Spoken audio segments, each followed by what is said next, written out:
Assalamualaikum warahmatullahi wabarakatuh. Shalom, Om Swastiastu, Namo Buddhaya, salam kebajikan dan salam sejahtera untuk kita semua. Perkenalkan, nama saya Anissa Putri Molina dengan NIM 2023007105 dari kelas AK23E. Di sini saya akan menjelaskan tentang pengantar statistika dan manfaat statistika dalam prodi akuntansi. Statistika adalah ilmu yang membahas cara-cara pengumpulan data atau analisis dan penarikan kesimpulan berdasarkan kumpulan data dan analisis yang dilakukan. Statistika dibagi menjadi 3, yaitu ada pengumpulan data atau collecting, lalu ada olah data yaitu analyzing, dan penarikan kesimpulan.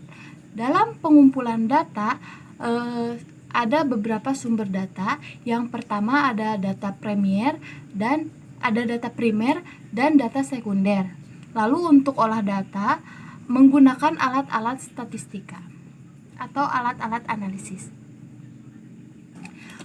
Lalu ada statistik. Statistik adalah catatan angka-angka atau bilangan yang dikumpulkan, ditabulasi, digolongkan sehingga dapat memberikan informasi yang berarti mengenai masalah atau gejala.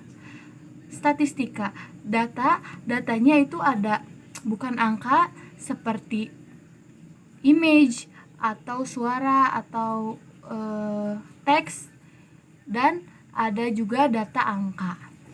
Lalu statistika dibagi menjadi 2. Yang pertama ada statistika deskriptif dan yang kedua ada statistika inferensial. Statistika deskriptif yaitu statistika yang menggambarkan atau menjelaskan data secara umum. Ada pula langkah-langkahnya, yaitu pengumpulan data, pengorganisir, lalu meringkas, menyajikan, dan menganalisis. Lalu yang kedua statistika inferensial, yaitu statistika adanya penarikan kesimpulan atau advance. Statistika ini lebih mendalami advance-nya. Lalu meliputi memprediksi dan meramal nilai parameter populasi, lalu pengujian hipotesis untuk nilai parameter populasi, dan yang terakhir membuat keputusan atau kesimpulan. Lalu populasi dan sampel.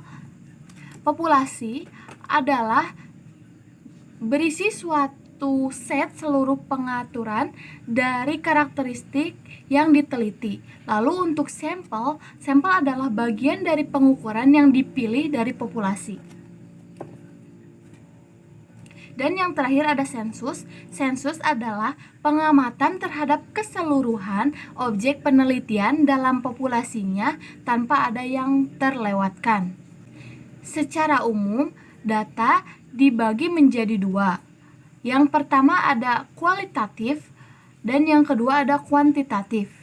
Kualitatif ini termasuk ke dalam kategori, tapi bukan angka. Contohnya seperti warna, gender, atau suku bangsa.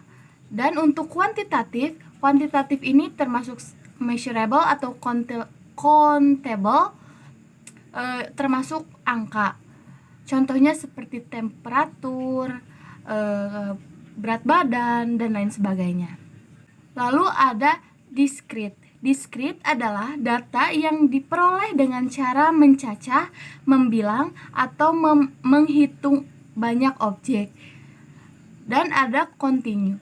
Continue adalah data yang diperoleh dengan cara mengukur besaran objek. Untuk discrete ini digunakan untuk countable, dan untuk continue digunakan untuk measurable. Lalu ada pula ciri-cirinya. Untuk ciri-ciri discrete yaitu countable, lalu nilainya berupa bilangan bulat. Dan untuk continue itu untuk measurable, bisa berupa bilangan desimal.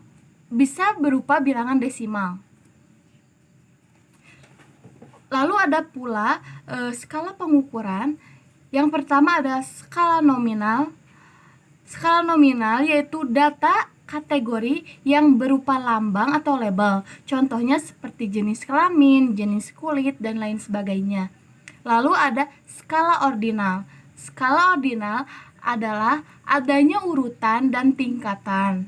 Contohnya seperti tingkat kepuasan, tingkat pendidikan. Lalu ada skala interval. Skala interval nilai nolnya bersifat arbitur, tidak mutlak. Contohnya seperti suhu. Lalu yang terakhir ada skala rasio. Nilai nolnya mutlak, contohnya berat badan, jumlah konsumen, dan stok barang. Lalu ada manfaat statistika dalam prodi akuntansi. Yang pertama, untuk penentuan standar audit barang dan jasa. Dan yang kedua, depresiasi barang dan jasa. Yang ketiga, untuk menganalisis rasio keuangan. Dan yang keempat, untuk mengevaluasi pertumbuhan laba. Mungkin cukup sekian penjelasan dari saya. Selebihnya mohon dimaafkan atas kekurangannya. Wabillahi taufiq wal hidayah. Wassalamualaikum warahmatullahi wabarakatuh.